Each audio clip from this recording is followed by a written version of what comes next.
Ýurdumyzyň dokma kärhanalarynyň arasynda Mary Çeper halçylyk kärhanasynyň bayramaly önümhanasy önürjülükli işleýän kärhanalaryň hatana tanalýar. Bu önümhanada dünýä meşhur nepis göllü türkmen halaryny önülmekde döwrüň talaplaryna laýyk işler anyp barlýar.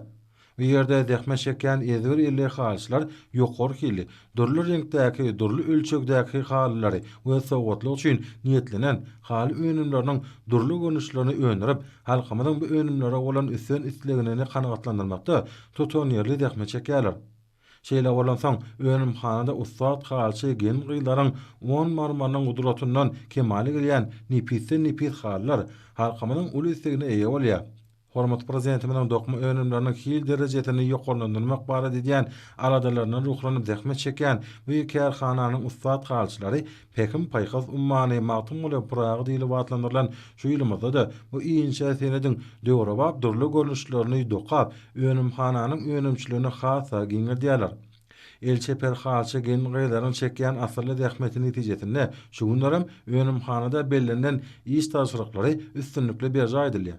Bir ýerde ýokary hili önürleýän haly önümleriniň hatarına döwrebap horjunlary, ýan torbalary, halyna dokalan gapylyklary we beýleki haly önümlerinden taýýarlanan bir näçe durly sowgatlykları görkezmek bolýar. İşleri barha öňe ilerleýän Marşeper halçylyk kärhanasynyň bayramaly önümhanasynyň ustad halçylary ýurdumyzda giňden belenilýän her bir bayramçylykdyr şanly senelerem munasip toý sowgatlar bilen garşylaýarlar.